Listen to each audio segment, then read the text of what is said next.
శ్రీగురుభ్యో నమ. హరి ఓం. శ్రీమహాగణాధిపతయే నమ. శ్రీమహాసరస్వత్యై నమ. శ్రీగురుభ్యో నమ. హరి ఓం. అజ్ఞానతిమిరాంధస్య జ్ఞానాంజనశలాకయా చక్షుర్మీలితం येन తస్మై శ్రీగురవే నమః. విశ్వావసనామ సంవత్సర ఫలితాలు చెప్పుకుందాం. విశ్వావసనామ సంవత్సరం చైత్రశుద్ధ పాడ్యమి ఆదివారం 30/3/2025 అంటే 30వ తారీఖు మార్చి నెల 25వ తారీఖున రేవతి నక్షత్రయుక్త ఆ రోజున విశ్వావసనామ సంవత్సరం ప్రారంభమైంది. 2025 విశ్వావసనామ సంవత్సరం 9వ రాశి ధనస్సు రాశి. ఈ రాశి ఫలితాలు, ఈ సంవత్సర ఫలితాలు తెలుసుకుందాం.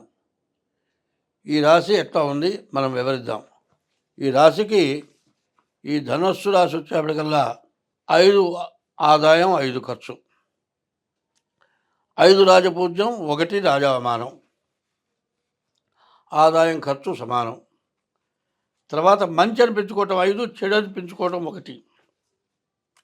అది అట్లా ఉంది. ఈ సంవత్సరంలో గ్రహాలు తర్వాత ఈ ధనస్సు రాశికి వచ్చేటప్పటికల్లా ఒక్క శుక్రుడు తప్పితే ఏ గ్రహాలు బాగాలేవు. తర్వాత ధనస్సు రాశికి అర్ధాష్టమంలో శనిపడ్డాడు. ఈ అర్ధాష్టమంలో శనిపడటాన చాలా ఖర్చులు, ఇబ్బందులు బాగా ఎక్కువగా ఉంటాయి. ఆదాయాన్ని మించిన ఖర్చులు ఉంటాయి, కష్టాలు ఎక్కువగా ఉంటాయి. ఉద్యోగంలో కూడా సరైనటువంటి ఆదాయం ఉండదు. వచ్చే ఆదాయం కూడా పోవచ్చు, చేసే ఉద్యోగం మానుకోవచ్చు, వ్యాపారం కూడా స్తంభించిపోవచ్చు. చాలా అష్టకష్టాలు రావడానికి అవకాశం ఉంది. కాబట్టి ఈ రాశి వాళ్ళు చాలా జాగ్రత్త పడాలి. ముందుగా మీ జాతకరీత్యా మీ జాతకం చూపించుకోండి. ఎప్పుడు కూడా సుఖం వచ్చినప్పుడు ఆనందం కంటే కష్టం వచ్చినప్పుడు కూడా దుఃఖపడకుండా ఉండాలి అంటే జాగ్రత్త అవసరం. కాలికి దెబ్బ తగిలిందండి, ఒక గోరు లేచింది, రక్తం వచ్చింది, అది అందరితో పోదు. దానికి ఇంజెక్షన్ చేయించాలి, కట్టు కట్టించాలి. అదే పోతుంది తిరిగామనుకో, ఆ వేలికి మట్టి తగిలితే సెప్టిక్ అవుతుంది. సెప్టికల్లా వాడకుండా ఉంటే క్యాన్సర్ అవుతుంది.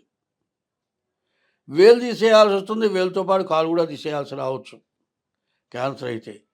అందువల్ల కొద్దిలో జాగ్రత్త పడితే ఎప్పుడైనా మంచిది. ఈ రాశి వాళ్ళు కొద్దిలో జాగ్రత్త పడటం చాలా అవసరం. కాబట్టి ఈ రాశి వాళ్ళు మీ డేట్ ఆఫ్ బర్త్ ద్వారా మీ జాతకాన్ని చూపించుకోండి. తర్వాత మీ ఇష్టదైవాన్ని ఎప్పుడు కూడా పూజించండి. ఈ ఇష్టదైవాన్ని పూజించడమే కాక ప్రతి శనివారం కూడా శివాలయం నవగ్రహాల గుళ్ళో శనికి అభిషేకం చేయించుకోండి. ప్రతి సోమవారం ఈశ్వరాభిషేకం చేయించుకోండి. తర్వాత బియ్యపు పంచదార కలిపి చీమలకు పుట్టలకు వేయండి. తర్వాత మీ గ్రహచారం చూడాలంటే డేట్ ఆఫ్ బర్త్ ద్వారా జాతకం చూపించుకోండి. ఈ జాతక రీత్యా ఏమి చేయాలి దాని వివరణ ఏదో చెబుతా. మీకు కావాలంటే మా ఫోన్ నెంబర్ ఉంటుంది. మా ఫోన్ నెంబర్ ద్వారా సంప్రదించి మీ జాతకం చూడాలంటే దానికి తగిన ఫీజు చెల్లించి మీ జాతకం చెప్పించుకోండి. మీకు ఎటువంటి సమస్య ఉన్నా సమస్యకి మార్గం చెబుతాం. ఆ సమస్యకి ఏ పూజ చేస్తే ఏం చేస్తే మీరు ఇబ్బంది లేక ఉంటారు అనేది లేకుండా ఉంటారు అనేది మీకు పూర్తిగా తెలియపరుస్తాం. కాబట్టి మీరు చెడు వచ్చినప్పుడు మాత్రం జాగ్రత్త పడటం చాలా అవసరం. ఈ అర్ధాష్టమ శని మరి మార్చి 30 నుండి 2 సంవత్సరాల 6 మాసాలు శని బాగాలేడు. కాబట్టి ముందు మీ డేట్ ఆఫ్ బర్త్ ద్వారా మీ జాతకం చూపించుకుంటే ఎంతైనా మంచిది. అది కూడా కాక ముందు మీరు ఇష్టదైవాన్ని పూజించండి. తల్లిదండ్రులకి అన్నం పెట్టండి. అన్నం పెట్టకపోతే పర్వాలేదు, కానీ గుళ్ళో గుగ్గిలం వేయటం కంటే గుళ్ళో పిచ్చితే వాసన వచ్చేదిట. గుగ్గిలం వేయటం మంచిది. అపానవాయువు వస్తే దుర్వాసన, 10 మంది చేసిన చోటే దుర్వాసన వస్తుంది. ఇట్లాంటి పని చేస్తే ఎవరు కూర్చోలేరు.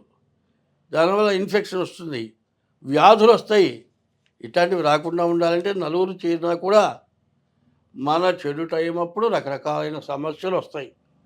కాబట్టి ఈ రాశి వాళ్ళు మీ జాతకం చూపించుకోవడం చాలా అవసరం. అందులో మీకు ప్రత్యేకించి చెబుతున్నాను, చెయ్యరాని పొరపాటు పనులు తెలియకుండా జరిగిపోతున్నాయి. గోవు మహాలక్ష్మి అన్నారు. హిందూ దేశంలో గోవును అందరూ పూజిస్తారు. ఈ గోవును పూజించడమే కాదు, వ్యవసాయదారులందరూ కూడా గోవుని లక్ష్మిలాగా, ఎద్దుల్ని పరమేశ్వర స్వరూపంగా పూజించి మరి పొలం దున్ని ఇంట్లో ఉన్న వ్యక్తుల కంటే గోవుని ఎద్దుని కూడా చాలా ప్రేమగా దానికి తగిన ఆహారం పెట్టి అది అంబా అని అరిస్తే అమ్మ అని అరిచినట్లు, మరి ఆదిశక్తిని కేకపెట్టి అరిచినట్లు ఆ దూడ కానీ ఆవు కానీ ఎద్దు కానీ అంబా అని అరిచిందంటే ఆకలైతే మనం అరుస్తామా అని అరుస్తాం దెబ్బ తగిలితే. ఆవు కానీ ఎద్దు కానీ దూడ కానీ అంబా అని అరిచిందంటే దానికి ఏదో బాధ ఉంటేనే అరుస్తుంది.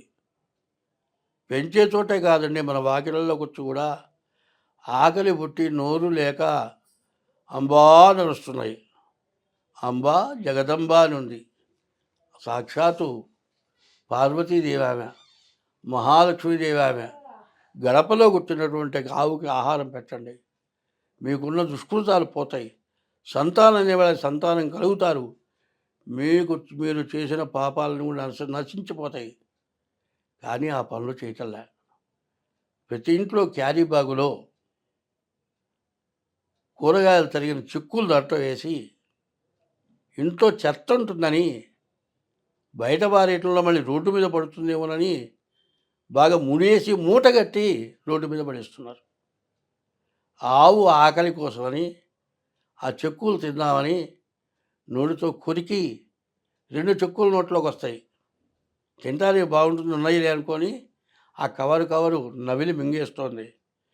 పేగుల్లోకి పోయి ఆవు చచ్చిపోతుంది. ఆవుకి ఆహారం పెట్టకపోగా ఆవు చచ్చిపోయే పరిస్థితి వస్తుంది. కొన్ని ఆవులకి డాక్టర్లు ఆపరేషన్ చేసి లోపల ఉన్నటువంటి ఈ కవర్లను తీశారు. ప్రభుత్వం కానీ కొంతమంది సంఘాలు కానీ ఈ క్యారీ బ్యాగులు వాడద్దు, దీనివల్ల చాలా నష్టాలు ఉన్నాయి. కాఫీ పోస్తారు, టీ కాఫీ కప్పులు, ఆ ప్లాస్టిక్ కప్పుల్లో బాగా వేడి కప్పులో టీ పోస్తే ఆ ప్లాస్టిక్ కడుపులోకి పోయి క్యాన్సర్ వస్తుంది. నేను చెప్పింది నిజమో అబద్ధమో క్యాన్సర్ డాక్టర్ని అడగండి. ఇటువంటివి జరగటానికి ఏంటి? గ్లాసు కడుక్కోవటానికి బద్ధకమా? గ్లాసులు మానేసి డిస్పోజల్ గ్లాసులు వాడటమా? డిస్పోజల్ విస్తళ్ళు వాడటమా? ఈ కవర్లన్నీ రోడ్డు మీద పారేయటమా? ఇవన్నీ ఎంత పాపం చేస్తున్నారు చూడండి. ఈ ధనస్సు రాశి పరిస్థితి బాగా ఆలోచిస్తే పూర్తిగా క్రిటికల్గా ఉంది. ఉన్న గ్రహాల్లో ఎన్ని గ్రహాలు బాగున్నాయంటే ఒక్క గ్రహమే బాగుంది, మిగతా గ్రహాలు పూర్తిగా బాగా లేవు. దానివల్ల బాగా సమస్యలు ఎక్కువగా ఉంటాయి. ఎందుకంటే ఈ రాశి వాళ్ళు ముందుగా జాగ్రత్త పడి మీ జాతకం చూపించుకోవడం చాలా అవసరం. ఇట్లా జాతకం చూపించుకొని ఒట్టి జాగ్రత్తగా చూపించుకోవడమే కాదు, దానికి పరిహారాలు ఉంటాయి. ఆ దోషాలు పోవడానికి పరిహారం కావాలి. దెబ్బ తగిలిందండి, సెప్టిక్ కాకుండా ఇంజెక్షన్ చేస్తాడు. తర్వాత మానటానికి మందు మానటానికి పెయిన్ తగ్గటానికి ఇస్తాడు, కానీ దాంతోపాటు యాంటీబయాటిక్ ఇస్తాడు. దానివల్ల పుండు మానుతుంది. అట్లాగే దీనికి బాగుండలేదు కదా, మన గతి ఇంతే అని అనుకోవాల్సిన అవసరం ఎప్పుడూ లేదు. మనం క్షమార్పణ ఎప్పుడూ ఉంటుంది. కాబట్టి మీ యొక్క జాతకానికి రెమెడీ ఏం చేయాలి, డేట్ ఆఫ్ బర్త్ ద్వారా జాతకం చెబుతాం, చెప్పిన తర్వాత రెమెడీ చెబుతాం, ఆ రెమెడీ మేము చేయిస్తాం. మీరు కావాలంటే డేట్ ఆఫ్ బర్త్ ద్వారా మీరు జాతకం చెప్పించుకోండి, మీకు అన్ని విధాలా బాగుంటుంది. ఈ రాబోయే విశ్వావసనామ సంవత్సరం, కొత్త సంవత్సరంలో ప్రత్యేకమైనవి, ముఖ్యమైనవి, వినాల్సినవి, పాటించాల్సినవి ఉన్నాయి. అవి చాలా కొద్దిలో ముఖ్యంగా చెబుతూ ఉన్నా. రాజకీయంలో సమస్యలు బాగా ఎక్కువగా ఉన్నాయి. రాజకీయ నాయకులు ఎవరు కూడా ఒక పద్ధతిలో నిలబడే లక్షణాలు లేవు. రాజకీయ పరిపాలన చేయటానికి పరిపాలకులకి సమస్యలు ఎక్కువగా ఉంటున్నాయి. మిగతా మెంబర్స్ కానీ, మంత్రులు కానీ స్వార్థం కోసమని సమస్యలు తెచ్చిపెట్టే లక్షణాలున్నాయి. సరే, పరిపాలకులకి ఈ ఇబ్బంది ఉంటే, పరిపాలకులకు కొద్దిగా ఇబ్బంది ఉంటే ప్రతిపక్షాలు మాత్రం దీన్ని బాగా గొడవ చేసి ముందు ప్రతిపక్షాలు పాలకపక్షం కొట్టుకోవటం, పాలకపక్షాలు కొట్టుకుంటే దాన్ని ఎగదోసి ప్రతిపక్షాలు అల్లరి చేయటం, ఇదొక సమస్య. కుటుంబ సభ్యుల్లో ఇవాళ ఉన్నటువంటి పెరిగిపోయినటువంటి ఖర్చుల వల్ల, ఆదాయం తక్కువ వల్ల, ఇవాళ వచ్చే ఆదాయం చాలకపోవటం వల్ల కుటుంబ కలహాలు బాగా వస్తున్నాయి. రెండోది. మూడోది ఏమిటంటే ప్రపంచ దేశాల్లో కొన్ని దేశాలు పైకొచ్చినాయి. ఆ పైకొచ్చిన దేశాలు తనకంటే ఇంకో దేశం పైకి రాకూడదు కాబట్టి, రాకుండా పోవాలనే ఉద్దేశంతో పైకి వస్తూ ఉన్న ప్రభుత్వాల్ని అణగదొక్కి వాళ్ళే పై స్థాయిలో ఉండాలి అని చెప్పి మరి తక్కువగా ఉన్నటువంటి వాళ్ళని ఎగగొలిపి బాగా పరిపాలన చేస్తూ పైకొస్తూ ఉన్న దేశాలని అణచివేయటం కోసమై పైకొచ్చిన దేశాలు చిన్న దేశాలు చేత పైకి వస్తున్న దేశాల మీద యుద్ధం ప్రకటించి అన్ని దేశాలని నాశనం చేయటానికి కాండతో యుద్ధాలు జరిపే లక్షణాలు బాగా ఎక్కువైనాయి. ఇదివరకు మీరు చూచారు. మరి ఏమైంది?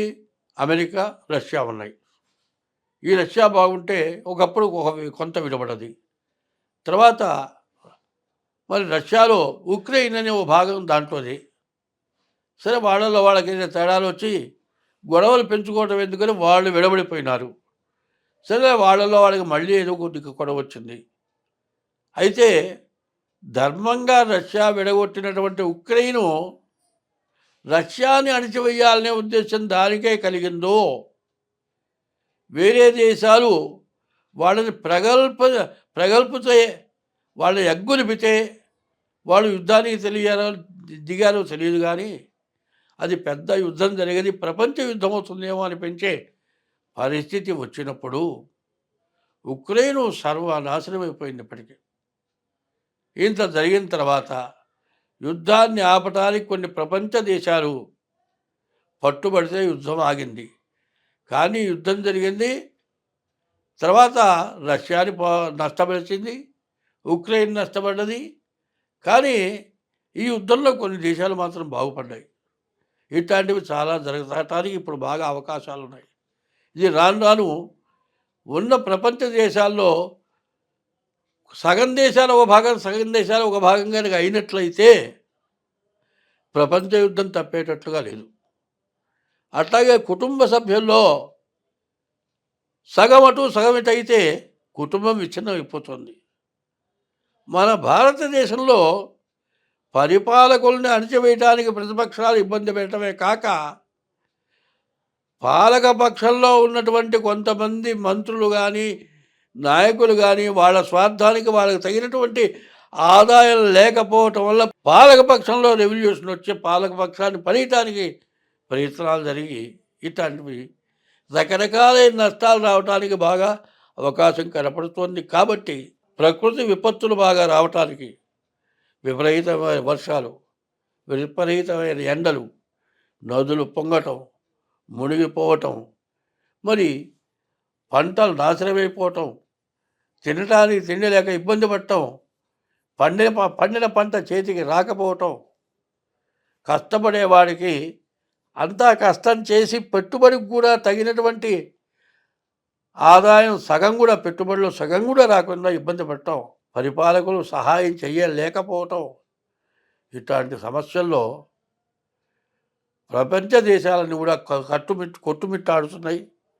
మన దేశానికి కూడా అట్లాంటి ఇబ్బందులు వచ్చేటట్లుగా కనబడుతూ ఉన్నాయి. మన దేశం బాగా పైకి వస్తున్నది.